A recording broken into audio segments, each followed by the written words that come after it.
বড় দলের কাছে আপনারা নথি স্বীকার করবেন না। এটা একটা যুগান্তকারী সিদ্ধান্ত। এই সিদ্ধান্ততে আপনারা অটুট থাকবেন। অর্থাৎ আমরা জানাচ্ছি প্রত্যেকটি দল নিজস্ব প্রতীকে যাতে নির্বাচন করে সেই বিষয়ে আপনাদের অটুট থাকার জন্য আমরা আপনাদেরকে আহ্বান জানাচ্ছি। আমাদের এই ইলেকশনে বড় একটি বিষয় রয়েছে হলো গণভোট।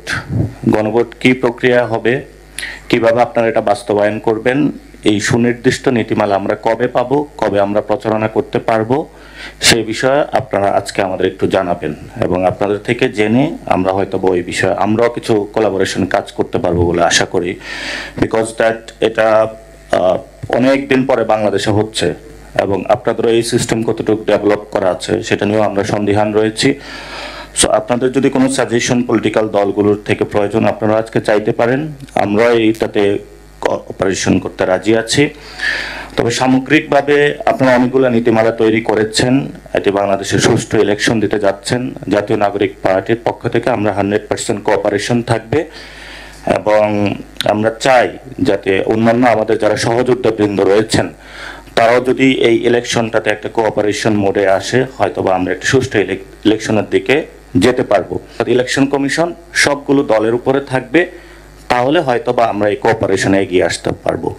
যদি ইলেকশন কমিশন তার স্বতন্ত্র স্বকীয় যে সত্তা রয়েছে সেই জায়গাটা যদি বজায় রাখতে পারে এবং যদি তার ওটটা সংবিধানের কাছে হয়, কোনো রাজনৈতিক দলের কাছে না হয়, তাহলে আমরা 100% ইলেকশন কমিশনের যে কোঅপারেশন চাইবে সেগুলো আমরা দেব এবং ইলেকশন কমিশন যেভাবে হলে এই ইলেকশনকে দিক নির্দেশনা দিবে আমরাও সেভাবে মেনে চলার চেষ্টা করব।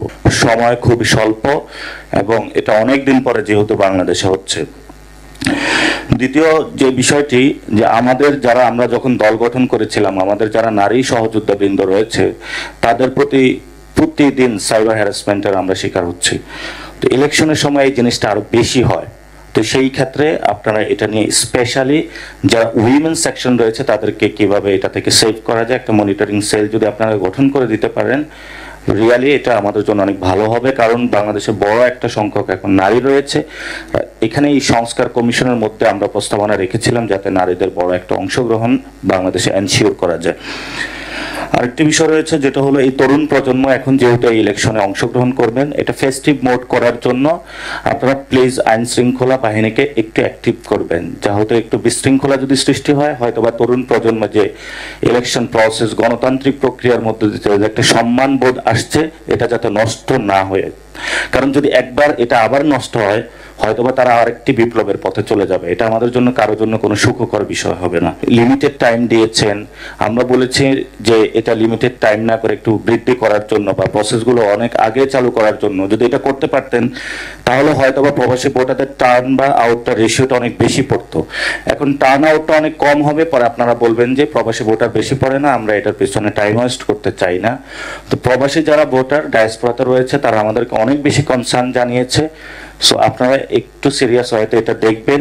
জানি আপনাদের অনেক ব্যস্ততা রয়েছে, এটা একদম যে প্রতিষ্ঠানকে একদম ভেঙে দেওয়া হয়েছে ওই প্রতিষ্ঠানের আপনারা দায়িত্ব নিয়েছেন, কিন্তু যেহেতু দায়িত্ব নিয়েছেন আপনারা যদি এই দায়িত্বটা আরো একটু বেশি করে আদায় করেন হয়তো আমাদের সবার জন্য ভালো হবে। পরিশেষে বলবো প্রতীকটা কিন্তু একজনের পরিচয়। সো কেউ যদি নিজের শরীর আছে অন্যের প্যান্ট জামা পরে আসলে ইলেকশনে যান, এটা আসলে যে ওই মুখটা দেখে চেনা যাবে আপনি কে। সেজন্য আমি বলবো যারা রাজনৈতিক দলের এখানে ব্যক্তিবৃন্দ রয়েছেন, দীর্ঘ সময় পরে আমাদের সামনে একটি সুযোগ এসেছে যে নিজ নিজ প্রতীকে নির্বাচন করে নিজ নিজ স্বকীয় জায়গায় নিজ নিজ পরিচয়টা জানানোর আমাদের সুযোগ এসেছে। এই অপরচুনিটি আমরা লস্ট করব না।